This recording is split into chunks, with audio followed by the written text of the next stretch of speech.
Coucou les petits chats. Hop. Alors, mince, soit on voit la carte. On va mettre ça devant. Soit on voit moi. Est-ce qu'on peut voir les deux, les gars? Problème technique réglé. Nickel. C'est parti pour une nouvelle guidance. Allez, on m'a demandé de montrer un peu plus les cartes. Donc je me suis dit, au lieu de les avoir devant et de les montrer comme ça, de pouvoir aussi les laisser là. Je vais voir si moi ça va pas trop me gêner. Trouver un accord commun, on va voir. On va voir tout ça. Bon, et bien aujourd'hui, petit message des runes. Moi ça fait longtemps. En guidance. Alors. Parfait. Donc, on va voir celle-ci. Donc, les runes. Ce sont des pierres sacrées qui émettent des messages. Il y a Anzouz, la bouche, ou l'embouchure du fleuve, la parole. Celle des humains et celle qui vient de la source. Message envoyé et reçu. Communication par le langage, le verbe créateur. Communication avec l'ultime, le soi et les hommes. Travail pour s'exprimer, se dire et écouter, recevoir l'autre. Exploration de nos différentes possibilités d'expression dans ces deux phases, émission et réception d'un message. Ok, émission et réception d'un message. Donc là, ce que je peux percevoir, c'est que sous la forme ou sous une autre, il y a des messages qui sont reçus, des messages qui sont envoyés pour qu'il y ait en fait, j'ai le mot une transcendance, pour qu'il y ait en fait quelque chose qui soit conscientisé, pour qu'il y ait... j'ai un nouvel arrivant. Voilà, moi mon message il est là. Et en fait, là c'est vraiment recevoir des messages aussi de personnes. Ça peut être par le biais de radio, de chansons, d'un chat trouvé dans la rue abandonnée, les pauvres petits chats. Eh bien, des messages interceptés qui veulent en fait prendre sens. Moi par exemple, j'ai reçu le message de montrer un petit peu les cartes, donc je ferai ça après, et d'expliquer un petit peu plus carte par carte et peut-être être plus dans la pédagogie. Donc j'ai reçu aussi moi des messages qui sur mon activité. Donc à chacun de prêter l'oreille sur les messages qu'il peut recevoir et entendre. Et je suis désolée, c'est un petit chaton, donc forcément. Il vogue et il aime bien la présence. Donc le deuxième message, on va avoir ici la croix. Alors,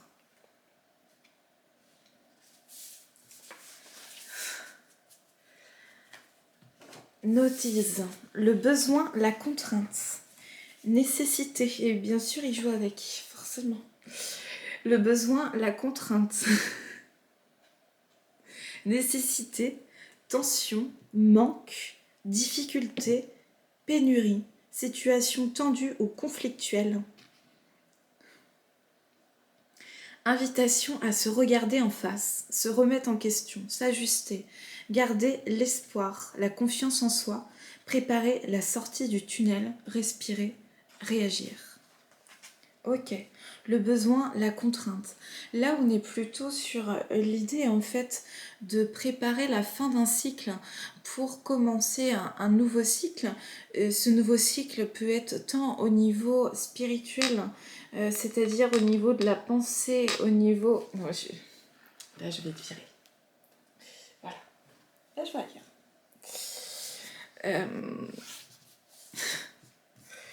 au niveau de des croyances, de la pensée, de l'énergie, des,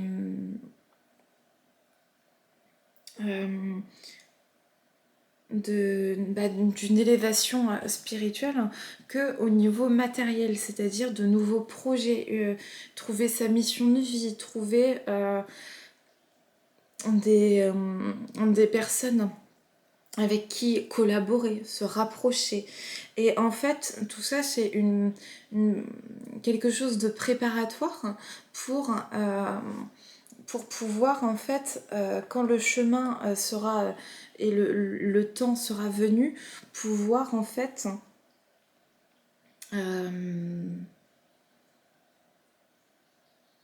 être prêt et pouvoir s'engager dans une nouvelle voie. Et donc, c'est aussi ne pas lâcher. C'est se voir au niveau des fausses croyances, voir au niveau de certains comportements toxiques, voir au niveau de certaines relations, faire du tri aussi dans la matière. Faire du tri au niveau des papiers. En fait, mettre à jour, se remettre en question et préparer en fait la venue d'un nouveau cycle. Et le dernier,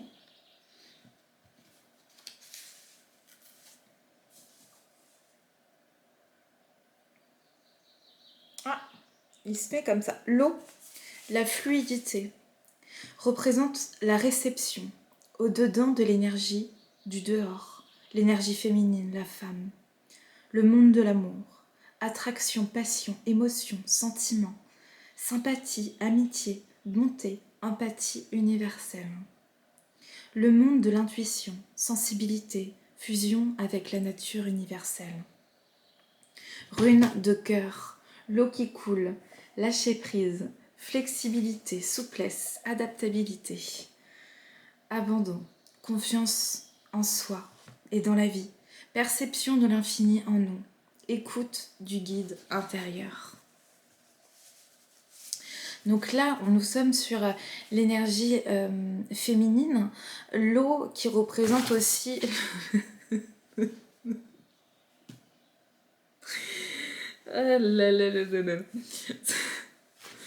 Qu'est-ce que je fais? Je te demande de sortir de la pièce. Petit cœur. Adaptabilité, on y est.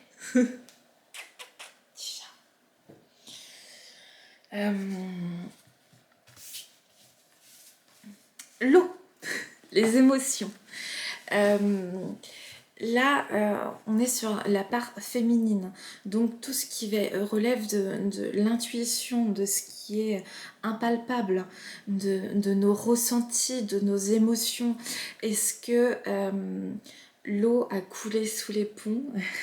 Et en ayant ça, est-ce que on arrive à libérer en fait assez d'émotions? Est-ce qu'on est assez à l'écoute de ces émotions?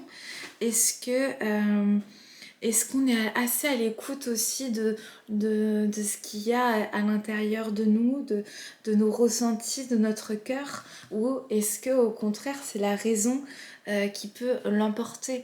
Et si c'est le cas, est-ce que à l'avenir, est-ce qu'on peut se focaliser sur notre intuition, sur notre petite voix intérieure, sur la voix de notre cœur qui nous murmure de la voix, le projet, les envies, les relations qui sont bonnes pour nous et qui sont à chouchouter plutôt que une certaine habitude, une certaine toxicité et qui peut aussi se créer et qui est conservée par la voix du mental, la voix aussi de l'ego et de l'habitude. Donc l'ego, c'est relatif aux peurs. Et donc là, c'est plutôt d'être tourné en fait sur le côté universel. Ils l'ont mis 2 fois l'universel. Être tourné vers l'autre et en même temps se nourrir soi-même. Super. Eh bien, merci pour ces messages. Hop, on va prendre l'oracle des météores. Météores, c'est tout ce qui est relatif à la guérison. Voilà, moi, c'est mon dada, la guérison. J'ai entendu dans une autre guidance qu'il fallait pas non plus que se focaliser sur la guérison. Donc c'est de se dire aussi sur ce qui nous passionne, sur ce qui nous fait vibrer et ne pas s'attacher qu'à guérir pour les obsédés comme moi de la guérison. Je vous passe aussi son message. En même temps, j'en profite. Et pareil, si vous voulez une guidance personnalisée, vous avez mon mail juste en dessous de la description. On est parti cette fois. Bon. Alors, la période de stagnation. Hop, est-ce qu'on les voit les cartes? Alors, est-ce qu'on les voit? Est-ce que on peut tout voir en même temps? Alors, je suis en train moi aussi de m'adapter, hein. Est-ce que c'est mieux de voir les cartes? Pour l'instant, on va faire comme ça. Alors, je vais quand même, moi, la regarder avant. Et à la rigueur, je mettrai après les cartes. Voilà. On se parle. Et ensuite, je mettrai les cartes. Donc, période de stagnation. Alors, est-ce que... Alors, c'est un petit peu le message qu'avait aussi la rune tout à l'heure, hein, avec le premier message. C'est en fait une période préparatoire, où on prépare le terrain. Là, en fait, on voit aussi que la terre se prépare aussi peut-être à recevoir soit des graines ou en tout cas, il y a en fait au sol effectivement des graines qui poussent, qui ne se voient pas encore, voilà, qui ne se voient pas encore à la surface de la terre, mais en fait les bonnes graines ont été semées et ça commence à pousser. Donc c'est une période en fait un petit peu bâtarde, puisque on a l'impression que rien ne se passe, puisque la récolte sera un petit peu plus tard.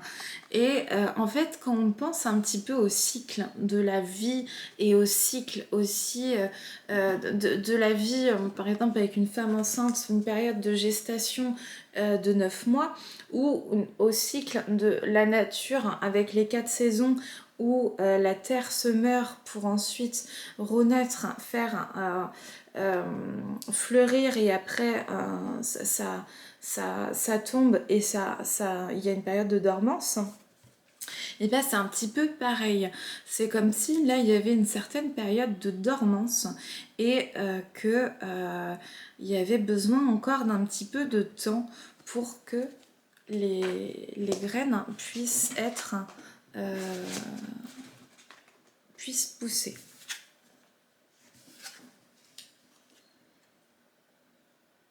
Alors, période de stagnation, mais il y a un changement imminent. En fait, cette période préparatoire, ça a peut-être, parce qu'on parle là aussi du trimestre en cours. Donc c'est entre maintenant et dans les 3 prochains mois pour la période de récolte. En fait, hop, voilà. Mais moi je suis moins à l'aise maintenant. Si moi je les ai pas sous les yeux, j'ai besoin, j'ai besoin de les voir. Changement imminent, trimestre en cours.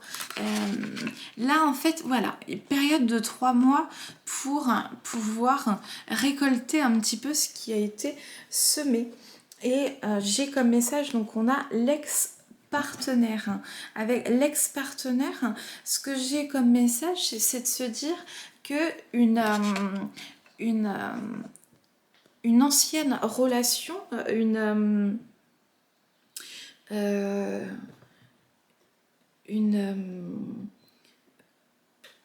un ancien partenaire finalement, eh bien le deuil de la relation va pouvoir être fait dans ces périodes soit de manière immédiate, soit dans les 3 mois.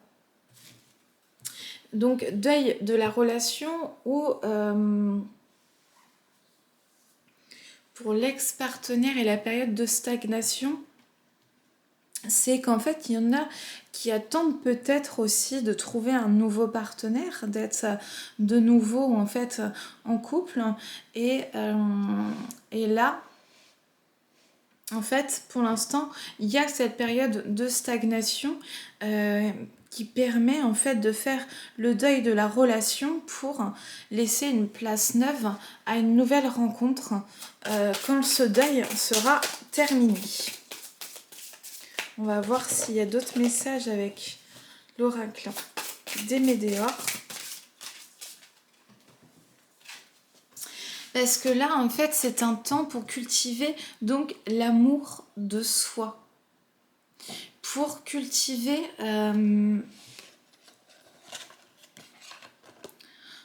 pour un temps, on parlait de l'énergie féminine tout à l'heure aussi, en fait, un temps de retour à soi, se ressourcer, un temps de connaître un petit peu plus ses goûts, de pouvoir faire un bilan aussi sur nos anciennes relations, ce que ça nous a apporté, ce qu'on aurait aimé en fait comme changement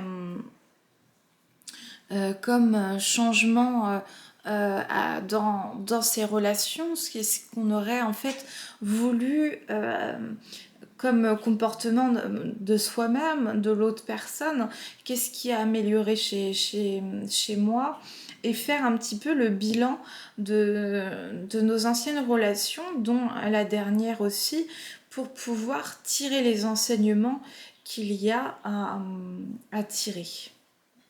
Parce que j'ai en dos de deck, hop là, corps physique souffrant.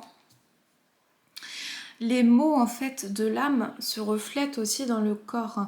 En fait, dans les 5 blessures qui empêchent d'être soi-même par Lise Bourbeau, elle énonce bien que les blessures en fait se matérialisent dans le corps, qu'on reconnaît par le corps quelle est la blessure prédominante. Et donc, le corps physique peut aussi souffrir de certaines souffrances qu'on peut lui faire en faisant trop de sport, ou au contraire en ne faisant pas assez de sport, ou en faisant trop d'activités, ou au contraire en étant un tout petit peu trop laxiste avec son corps. Et donc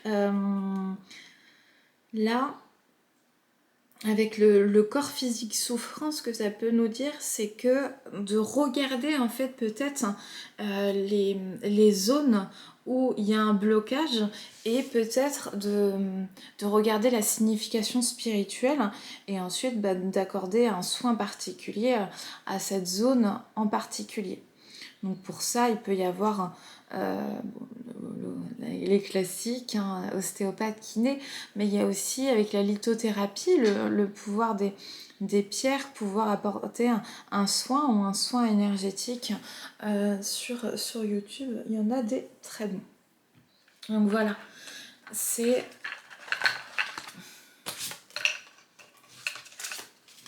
de prendre soin de soi en attendant en fait de pouvoir partir sur une nouvelle aventure.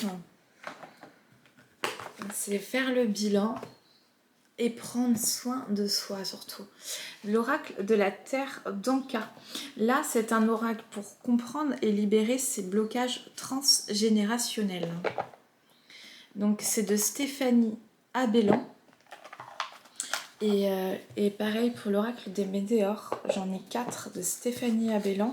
Elle fait beaucoup sur les guérisons, sur les blocages en fait, les blocages karmiques, les mémoires en fait inconscientes. Et j'aime beaucoup travailler avec ces outils-là. Donc on va y aller. Et ça veut parler, je vous le dis. Hop, pour l'instant c'est bon. Méditation de libération transgénérationnelle. Donc on va aller voir qu'est-ce que cette méditation. On peut voir ça directement. Pour cet exercice, créez une ambiance calme et cocooning dans le but de faire une méditation libératoire. Mettez une petite musique de fond si besoin et faites fumer de la sauge. Vous allez débuter le travail par 3 grandes inspirations ventrales. Puis vous allez visualiser votre arbre généalogique. Essayez de positionner mentalement chaque membre de la famille au bon endroit, mais ce n'est pas impératif. Ensuite, posez l'intention de vous laisser guider par rapport au tirage que vous venez d'effectuer afin de recevoir des messages, des confirmations ou des précisions. Parfois, les réponses peuvent arriver sous forme de sensations physiques ou émotionnelles. Ne vous inquiétez pas si vous avez l'impression de ne rien recevoir, réessayez la méditation à un autre moment. Donc là, en fait, cette méditation, et sans doute ce qu'on va voir, c'est de toute façon le thème de l'oracle sur les mémoires transgénérationnelles, c'est d'aller voir en fait au niveau transgénérationnel ce qui a envie de parler sur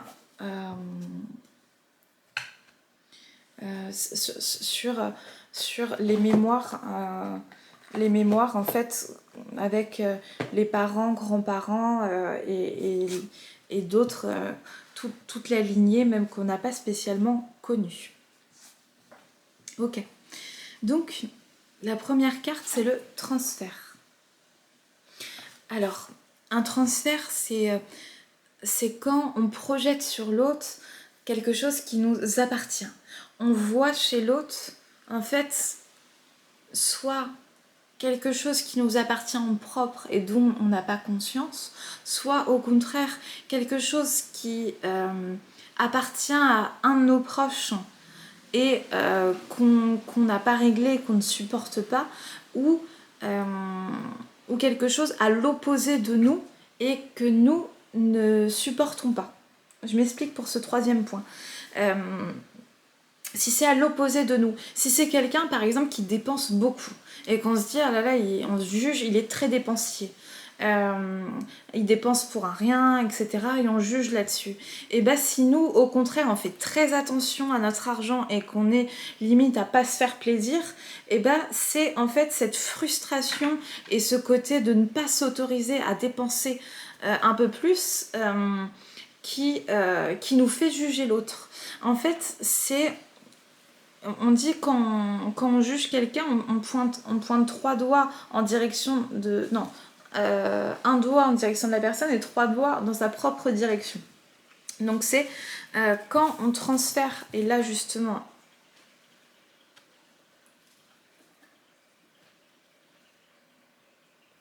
Dans cette carte, en fait, la question du transfert...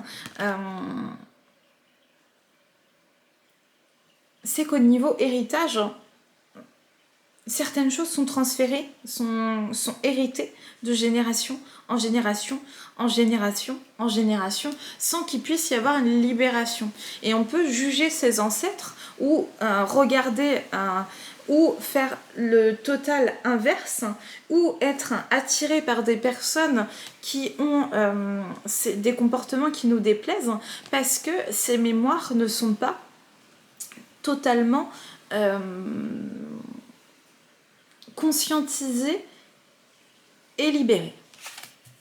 En fait, là, ça nous invite à un devoir de mémoire sur la souffrance de nos aïeux, sur dans la méditation là, qui est proposée, c'est par exemple faire une visualisation sur certaines maladies par exemple qui ont été vécues de génération en génération. Certains ont des cancers et on dit ils ont des cancers de génération en génération, ou de l'alcoolisme, ou des problèmes au jeu, ou d'autres comportements, de la jalousie excessive. Et en fait c'est de regarder ce qui a pu être transféré et répété de génération en génération, et d'être dans ce devoir de mémoire, donc de rendre hommage à la souffrance de ses aïeux pour pouvoir en fait accueillir une libération par le biais de la méditation. Là, on parle de dépendance affective. Donc, la dépendance affective fait penser en fait à la blessure d'abandon dans les 5 blessures qui empêchent d'être soi-même, c'est-à-dire une blessure qui rend dépendant de l'autre. Donc, c'est les personnes qui vont tendance à coller un peu, à pouvoir avoir besoin d'être rassurées de manière constante en permanence, et avoir tendance à avoir aussi certains comportements addictifs comportements avec la nourriture, avec l'alcool, en disant c'est peut-être un peu festif, mais en fait c'est aussi un moyen de compenser en fait un sentiment de solitude, un sentiment de vide intérieur, et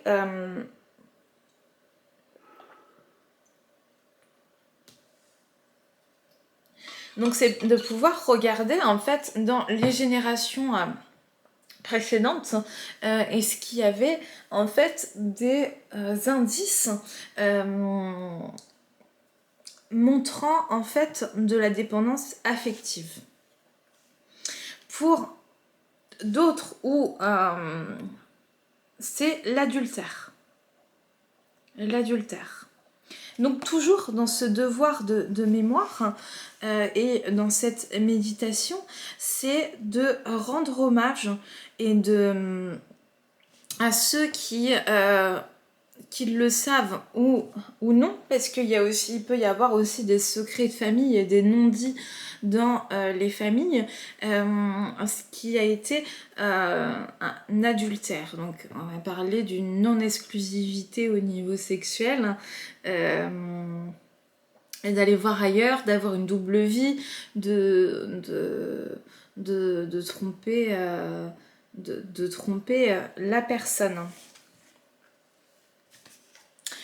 Alors, là, on parle de perte d'enfants pour les arrière-grands-parents qui ont amené un traumatisme émotionnel, parce que ces cartes, elles étaient tombées ensemble. Donc c'est pareil, ça peut être en fait des secrets de famille, ou au contraire des choses qui ont pu être dites mais qui n'ont pas été libérées. Hop, si vous voulez voir un petit peu les cartes, je vais les placer et continuer de parler un petit peu. Hop.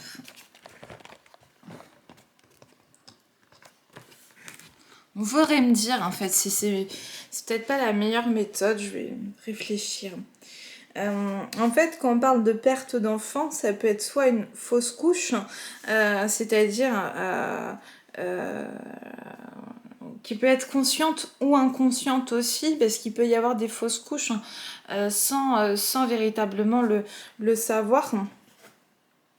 Et puis là, je suis plus en train de parler de ça. Hop. Alors, voilà. J'ai laissé un petit temps et je vous montrerai après celle que je vous parle juste après. Adaptabilité, on a dit. Donc, pour les arrière-grands-parents, cette perte d'enfant, donc ça peut être effectivement soit une fausse couche, soit au contraire, en fait, moi je pense à nos arrière-grands-parents, c'était aussi à plusieurs périodes de guerre. Je pense par exemple à la guerre d'Algérie, où c'est principalement ça, ou pour ceux qui étaient militaires ou autres, qui avaient ce genre de carrière, en fait, il y a pu avoir cette perte d'enfant et ça a créé un véritable traumatisme émotionnel et donc une cristallisation aussi au niveau émotionnel et qui se transmet en fait de génération en génération jusqu'à ce que ce soit libéré. Donc là, en fait, c'est un... Quand on parle de devoir de mémoire et de rendre hommage à ses aïeux, c'est de leur laisser en fait un espace émotionnel, de pouvoir en fait transmuter par notre propre corps le traumatisme d'un aïeux qui n'a pas été encore transmuté. Est-ce que j'ai d'autres messages avec... Bah,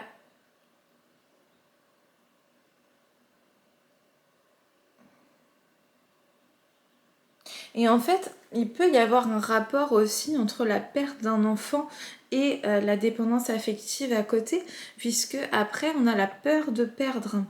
De manière consciente ou inconsciente, il y a cette peur de perdre. Et en fait, avec cette peur de perdre, et ben, ça crée aussi une forme de dépendance, puisque on a besoin que l'autre soit à côté de nous. Ce n'est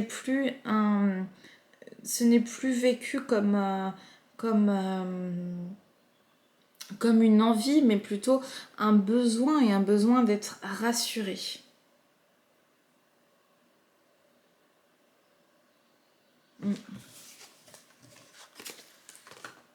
Voilà. Ceux qui ont envie de voir les cartes, hop, un petit peu plus, j'ai rajouté, hop là. Voilà. Avec la méditation. Hop. Voilà.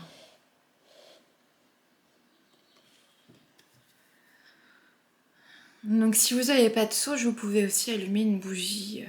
Une bougie, ce sera très bien, ou de l'encens. Voilà. Très bien. Alors,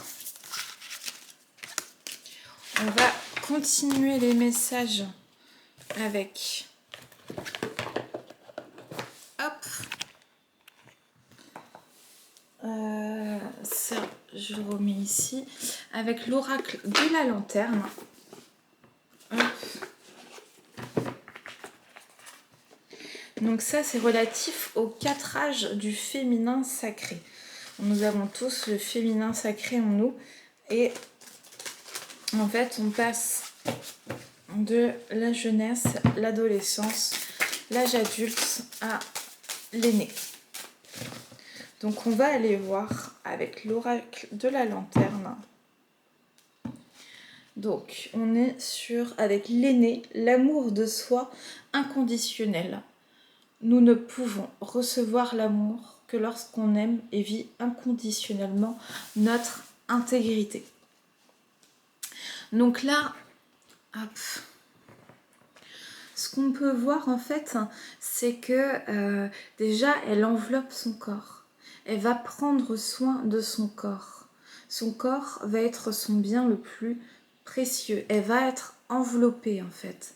Ça va être on dirait presque un voile en coton, quelque chose de vraiment très doux au niveau de son habit.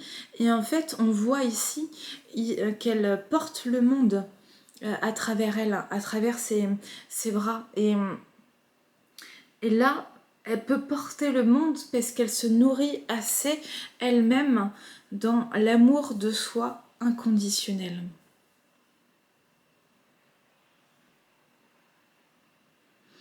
Donc, notre intégrité, elle est tant physique que morale, c'est-à-dire vivre notre intégrité au niveau physique, donc prendre soin du corps, prendre soin de soi, ça passe par le sport, l'alimentation, les mots aussi employés pour notre corps, d'avoir de la considération pour lui, de l'aimer autant que faire se peut. Et dans cette intégrité, c'est aussi de notre intégrité, j'ai dit au niveau du corps et au niveau des pensées en fait, au niveau des croyances, de se dire que son corps est bon, qu'il nous veut du bien, que nous sommes en fait le gardien du corps et de devoir faire équipe. Quand on écoute les témoignages de ceux qui sont physiquement atteints de leur corps, je pense en fait à une une chanteuse d'opéra, je sais plus son nom, eh bien elle a passé en fait toute sa vie, au début elle était en Cannes sur scène et elle a passé toute sa vie en fait à rééduquer son corps pour que pour qu'elle puisse en fait retrouver l'usage de ses jambes et retrouver un plein usage de son corps physique. Elle a passé son temps à réparer son corps. On peut penser aussi à Grand Corps Malade qui lui aussi a, a vécu énormément de, de, de, de de soins au niveau de son corps. Donc c'est plutôt regarder des témoignages où on pensait à des artistes, à des personnes connues qui eux se battent pour retrouver une intégrité du corps quand eux-mêmes l'ont perdu. La confusion, l'épanouissement blesse, soigne et se ferait un chemin à travers l'incertitude. La confusion. Donc, là en fait, il y a des pensées récurrentes, une charge mentale en fait qui est lourde à porter. Ça crée un poids en fait au niveau mental et ça crée un poids sur le corps et au niveau physique. Et pourtant, on dit que l'épanouissement blesse, soigne et se ferait un chemin à travers l'incertitude. C'est comme si pendant cette période, et ben en fait, il va y avoir des opportunités, quelque chose qui va se frayer un chemin, une opportunité, un projet, une rencontre, un événement qui va en fait remettre du baume au cœur. La gardienne éternelle. Reconnaissez, affirmez et protégez ce qui est bien pour vous.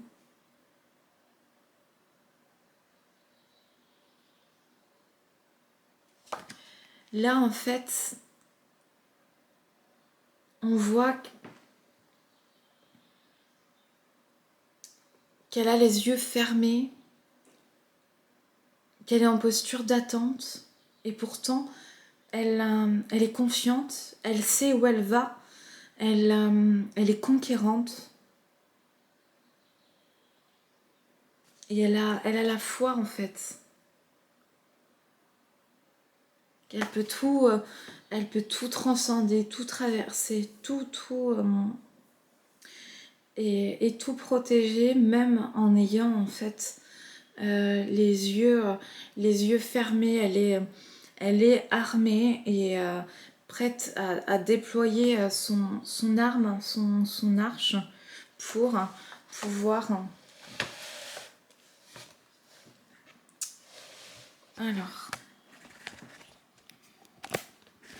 Alors, hop, on m'a fait l'inverse. Voilà.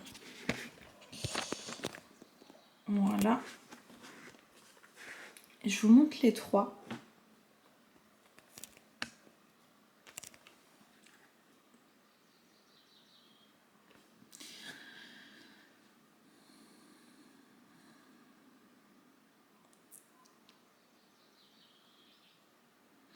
En fait, c'est pour aller vers une affirmation de soi, prendre confiance en soi, de savoir un peu plus au niveau des choix du cœur, des choix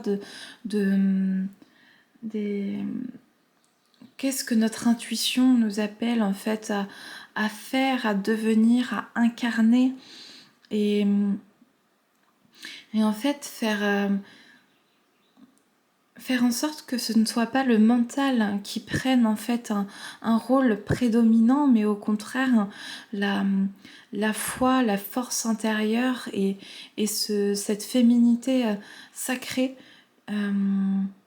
l'amour inconditionnel qui puisse en fait nous porter à travers même quand il y a des nuages, des orages, des troubles, des confusions, de la tristesse, de la colère, certaines émotions, c'est d'être porté par la foi, l'amour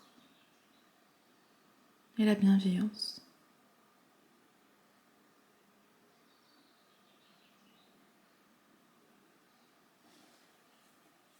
Voilà.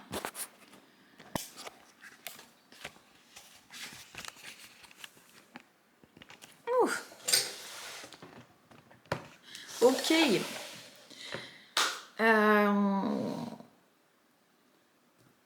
Eh ben, un petit message de yoga de lumière.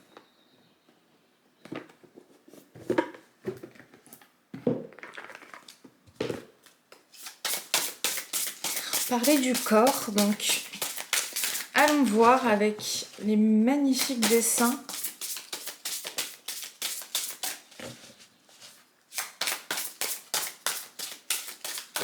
On a une qui a voulu sortir, mais elle a fait ça timide.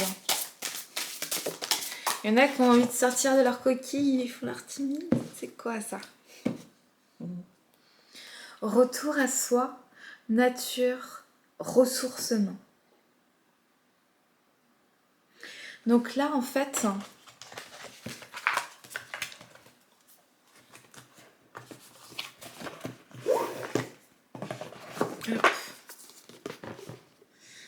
ce qui est demandé, pas spécialement, mais le message, on peut pas avoir les deux? Bon, je montre après. Retour à soi, nature, ressourcement.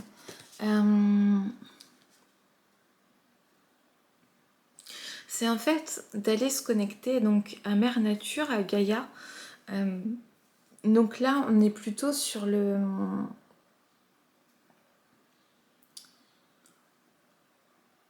Avec le vert, on est sur le chakra du cœur.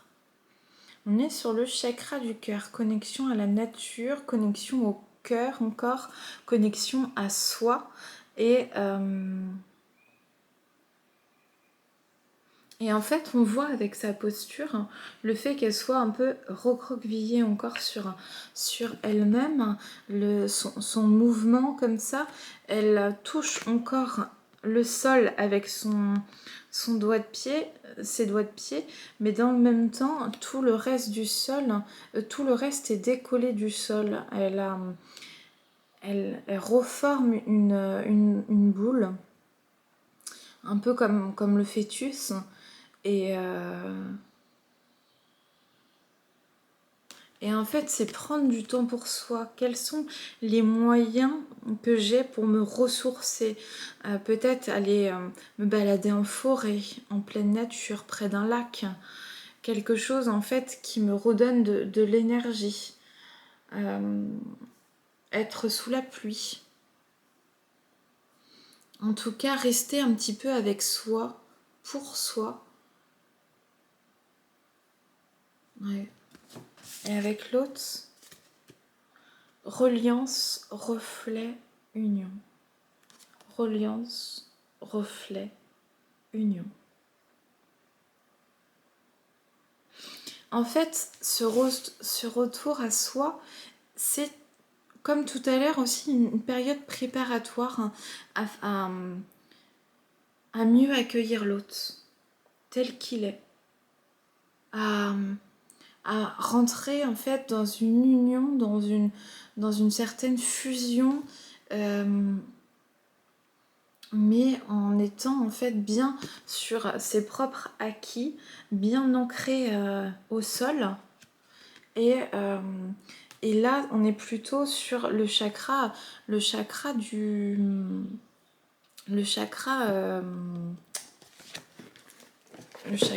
racine. Chakra racine.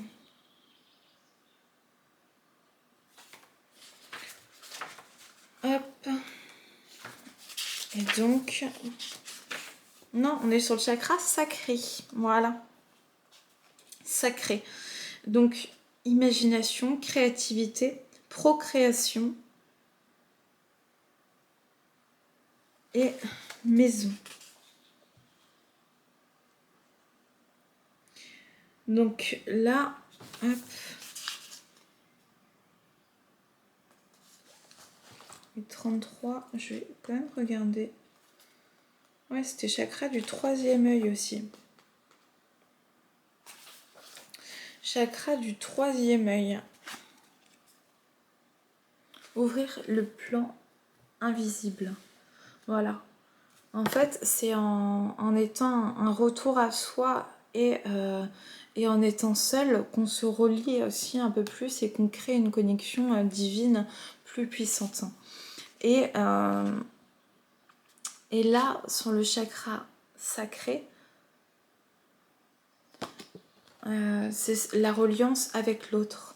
Donc c'est aussi se demander, j'ai envie de créer cette relation, ces relations où on est en lien profond et puissant. Et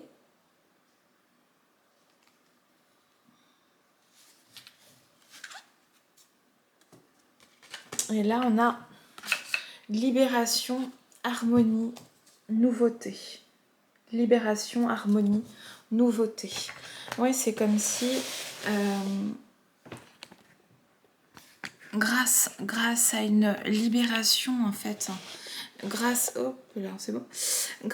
à une libération au niveau cellulaire, karmique, grâce à tout le travail qui a été effectué et à cette fin de cycle, il pouvait y avoir aussi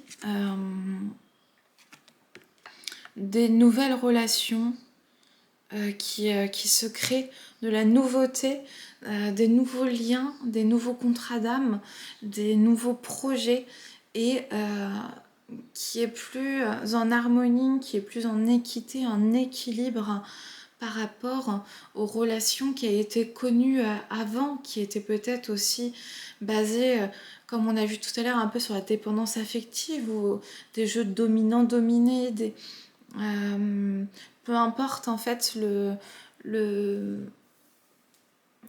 au niveau émotionnel ce qui se jouait, mais en tout cas quelque chose de plus équilibré et de plus équitable et harmonieux. Voilà. Très bien, on va finir par un petit message.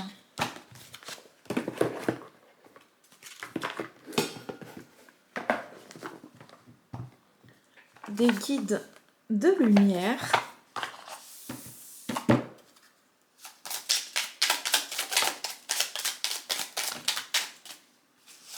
Là, c'est trop. Hop. J'en ai une, voilà. Hop, j'en voulais une deuxième. Et voilà.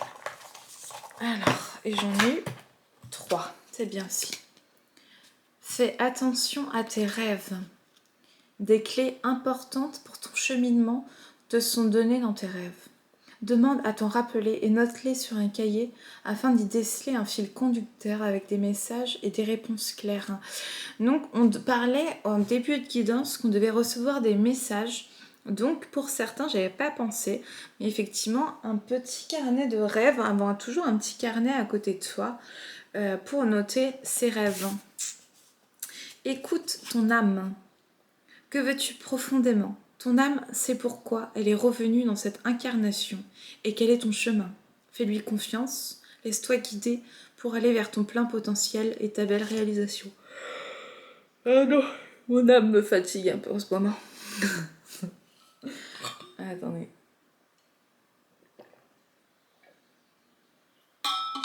Ah.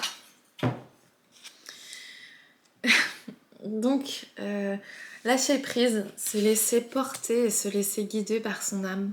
Parce que elle sait, et nous, on se pose trop de questions. Demande et tu auras. Tu as ton libre arbitre. Si tu souhaites être exaucé, demande avec foi ce que tu souhaites et sois patient. Tu pourras être agréablement surpris du résultat. Voilà.